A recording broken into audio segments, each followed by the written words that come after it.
Kalau ikutkan apa yang kita nampak sejak kebelakangan ini, aku boleh katakan sekolah yang mana tempat anak-anak kita ni yang kita yakin selamat dan tak selamat sebenarnya. Dengan kes buli yang melibatkan sehingga kematian. Lepas itu yang terbaru ni dengan kes rogol beramai-ramai ni, ini bagi aku satu perkara yang memang terang-terang Kementerian Pendidikan, Jabatan Pendidikan Daerah ke negeri ke apa semua, korang memang gagal. Korang ni ambil sambil lewa je. Banyak kali dah kes-kes macam ni berlaku, tapi korang buat macam tak ada apa-apa tindakan. Korang buat tak nampak saja. Lepas tu kau anggap benda tu kecoh sekejap tu terus senyap. Kau nampak tak kesan dia macam mana kepada pelajar-pelajar yang jadi mangsa, ibu bapa kan? Sepatutnya korang kena cari satu plan ataupun satu tindakan macam mana nak stopkan semua ni. Macam mana nak hentikan, macam mana nak bagi pelajar-pelajar disiplin. Contoh kalau kata perlu dikembalikan hukuman rotan, bagi supaya pelajar-pelajar ni ada rasa hormat, rasa takut kan. Kalau boleh dikemukakan ataupun dibuat satu kata apa, masuk ke sekolah ni, panggil bekas-bekas minta maaf cakap bekas banduan yang pernah masuk berikut dalam penjara, ceritakan keadaan diorang dalam tu macam mana. Jangan kau fikir kaunseling kepala bapak kau orang kaunseling. Anak orang kena rogol lah setan. Anak orang mati kena buli lah setan. Apa yang kau buat? Kau nak tunggu anak-anak VIP kena bawa kena ambil tindakan. Tapi kita tahu anak-anak VIP tak sekolah macam ni. Yang ini sekolah-sekolah untuk B40, orang biasa macam kami je. Kau buat macam nampak saja. Kau kecoh sekejap saja. Buat sidang media sana, buat sidang media sini, tapi tak ada tindakan. Bangkai. Bila kita berbuah tamak, berbuah air zam-zam, budak baru beranak 7 hari, bila berbuah air zam-zam, dia telan. Berbuah tamak, dia mamu. Siapa dia ajar kamu mamu? Membawa beranak 7 hari je bang. Apa dia ajar mamu? Dan kalau buah tamak tu ada masuk kulit keras-keras sikit, duduk. Budak kecil tu duduk. Kalau dia berasa atas lidah dia tak ada benda keras, berduri, sakit lidah dia duduk. Dia kehek, tak cakap sombak, dia kehek. Apa dia ajar? Ni Allah Ta'ala buat dia kalau kita panggil fitrah. Allah Ta'ala bubuh tu manusia. Bukan tiga telinga. Telinga kita ni kalau wayak barang sebenar, orang terima. Kalau wayak barang tak sebenar, orang tolak. Nabi Muhammad SAW wayak barang sebenar, orang tak terima juga tu. Wajahadu biha wa astaghanatha anfusahum zulman wa 'udwan. Kalau barang sebenar, kalau tak terima juga, zulman wa 'udwan. Wajahadu biha, hey Muhammad, ada orang tolak ajaran kamu, wastaghanatha anfusahum. Atipu dia terima.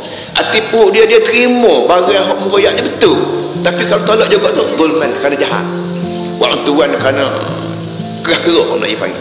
Satu perkara pokok yang kita minta dalam sembahyang ialah ihdinas siratal mustaqim siratal ladzina an'amta 'alaihim. Maya subuh kamu berdiri angkat tangan 12, Allahumma hdina Rabbi ughfirli warhamni wajburni warzuqni wahdini. Permintaan hidayah terlalu amat penting dalam hidup kita. Ihdinas siratal mustaqim. Fatihah wajib baca dalam sembahyang. Makmum baik, tu imam baik, bayang perdu baik, bayang sunat baik, hatta semayang mayang, rokok pun tak ada, sujud pun tak ada, tapi Fatihah membaca. Kerana Fatihah ni mengandungi permohonan yang paling mustahil, iaitu hidayah Allah. Tunjuk aja Allah. Tunjuk aja Allah ni selalu amat penting. Maka kita kena minta ihdinas siratal mustaqim, berilah kepada kami hidayah. Hidayah kita panggil tunjuk aja. Tunjuk aja, kau kita panggil ilham, kau kita panggil aku tak boleh terima. Kita kalau kita wayak dia tak dengar, aku tak boleh terima, tak masuk akal. Serabut perut dengar kamu kecek, serabut perut dengar kamu buat ni, dia cendah balik. Sebab kuali panah kita bubuh air tenang balik, kuali panah bubuh air sejuk tenang balik. Begitu juga hati perut kita bila penuh dah dengan pahaman-pahaman tertentu, bila mari Islam dia tenang tu dia panggil amma adun fastabah wa amma thamud fahadaina fastahabbul ama al huda wa amma thamud fahadaina fastahabbul ama al huda. Kaum Samud aku beri hidayah juga, ada nabi dia betul benar, fastahabbul ama al huda, tapi tak ada dia suka buta pada celik. Kaum Samud aku beri hidayah juga ke nabi tertentu, tapi dia suka buta berabuk, dia suka berabuk pada jalan cerah. Itu cara sendiri Allah Ta'ala pada orang tolak hidayah ni, orang buta. Dan kita manusia, Tuhan pera tubuh kita 15 tahun free. Kita mula beranak sampai ke umur akhir balik free. Free maksudnya tak ada rohani tak turun pada budak kecil, kan tak ada ego. Rohani bagian beliau beri ke budak ketiga apa guna rohani. Lepas pada 15 tahun akhir balik, kata dia barulah budak reti melalui apa? Melalui fitrah dia dan melalui ajar ibu bapa jab kecil lagi ajar apa? Nak makan basuh tangan dah. Apa mau basuh tangan? Cuci dah. Nabi suruh. Nabi tu apa dia? Nabi ni orang cikgu hak tu yang kira dari langit. Hak di sekolah tu apa yang cikgu juga tu hak kajian lantik. Nabi ni hak cikgu juga hak tu yang ajar. Satu daripada benda hak Nabi ajar, nak makan basuh tangan. Lepas tu tangan kanan, tangan kiri jangan. Waktu kiri ni tak baik, Nabi juga ajar. Sebagai benda molek, jamu Quran, kau makan nasi ke berapa, tangan kanan. Kalau di kiri ni, basuh beruk, basuh kecil ke apa, tangan kiri. Pada ajar Nabi. Itu cara nak masuk ilmu agama pada anak kita pada dengan dia kecil. Tak sebut dosa pada lagi. Kau nak sebut tak apa, tapi kalau cekera ke budak tak kerti dosa pada, sebut. Makan minum. Nak pakai luar, pakai kaki kanan dulu, orang angkat. Suruh kaki kanan dulu. Apa mau? Nabi ada. Kau nak cabut kaki kiri dulu, luar tadi ke kiri. Nak pakai kasut, pakai luar, nak pakai baju semua kanan, nganan. Nak makan nganan. Nak buat ngiri. Apa dia ajar? Nabi. Kalau Nabi ajar, atas dunia ada molek, ada wudu. Oleh kanan ni molek, oleh kiri wudu. Semua makan ni kita terima rahmat Tuhan. Tuhan beri pada kita makanan, bah kita makan dengan tangan kanan. Tuhan beri pada kita seluar, suruh kaki kiri. Bila nak buat nikmat ni, nak buat seluar, nak buat tukar, kiri. Biar budak ni gap kecil lagi reti cuma cuci dan reti dosa pahala. Pandai-pandailah cikgu apa ni, ibu bapa ajar. Sebab tu nak benyai pilih hak comel, hak jahil, hak comel tak jadi apa. Kalau dia comel capungan reti agama pula, Allah. Boleh buat menatur dah. Tu dia. Cari hak comel kat kedai, cari bedok bertahap, bedok macam-macam. Tapi lain pada bedok tu pun ilmu, adab, akhlak kena beri juga. Hai, Assalamualaikum, semua sihat. Menteri Pendidikan apa-apa pula letak polis pula dekat sekolah. Letih dengan Cik Lina, orang suruh letak jawatan, tak nak, sombong, rasa macam pandai. Nak tengok negara lain tu, kalau gagal letak jawatan. Ni orang dah merusuh dah suruh letak jawatan. Buat tak tahu ajalah, bisu ajalah jadi Menteri Pendidikan. Tapi bisu ni tak boleh bercakap, boleh menjerit aja. Bercakap jangan jerit-jerit. Yang jerit-jerit tu tazan dia Cik Lina. Dalam rukun negara pun dah ada kesopanan dan kesusilaan. Kena sopan kalau jadi menteri ni. Kalau nak jerit-jerit tu tazan je. Tu kena tahu tu Mak Cik Lina tau. Jangan banyak sangat makan semut. Mak Cik Lina dia macam ni. Murid-murid yang dekat sekolah tu, dia ada ibu bapa. Jadi ibu bapa mereka ni berhak sepenuhnya terhadap anak mereka. Sewaktu mereka berada dekat sekolah, murid-murid dekat sekolah, dia adalah tanggungjawab sekolah di bawah tanggungjawab Kementerian Pendidikan. Jadi hak ibu bapa perlu diutamakan dan dijaga dengan baik. Kalau apa-apa kecelakaan yang tidak diingini, kita tak jangka akan berlaku di dalam sekolah kepada anak-anak kita. Jadi tanggungjawab tu adalah tanggungjawab siapa? Tanggungjawab Menteri Pendidikan, tanggungjawab sekolah, cikgu yang waktu kat sekolah tu. Jadi tanggungjawab siapa yang dapat penjelasan? Mak Cik Lina. Selagi tak dapat jawab itu dan keadilan untuk ibu bapa, Mak Cik Lina lah yang perlu bertanggungjawab, bukan masyarakat. Mak Cik Lina yang bertanggungjawab sepenuhnya memberitahu kepada masyarakat ni. Bukan dia Mak Cik Lina. Hak ibu bapa mesti dihormati sebagai ibu bapa. Bukannya ibu bapa perlu menghormati Kementerian Pendidikan. Bukan.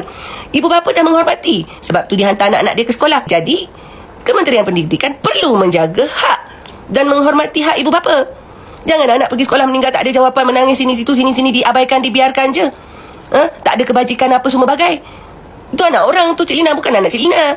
Ni anak-anak kami yang lagi kat sekolah ni, kalau orang tanya buat tak reti aje. Suruh berhenti pun tak nak, suruh turun tak nak, sayang jawatan tu. Ataupun takut masuk penjara Cik Lina, ni saya nak bagi tahu ya. Apa yang terjadi, yang sudah terjadi kepada arwah adik Zara Khairina itu adalah satu perbuatan yang berpunca daripada buli. Dia mula-mula sikit, daripada jentik-jentik telinga, tunjang-tunjang kepala, dia kata-mengata, dia ejek-mengejek mula-mula Cik Lina. Lepas tu kalau dibiarkan, tidak diambil tindakan tegas, dia merebaklah menjadi besar. Kena faham Cik Lina. Kalau tak tahu, kena pergi sekolah jadi cikgu dulu, baru boleh jadi Menteri Pendidikan. Kalau tak, memang tak akan tahu macam mana nak selesaikan masalah yang ada dalam sekolah. Murid-murid tu ramai, ada macam-macam perangai Mak Cik Lina. Mak Cik Lina satu pun dah pening dah, kami semua masyarakat ni degil.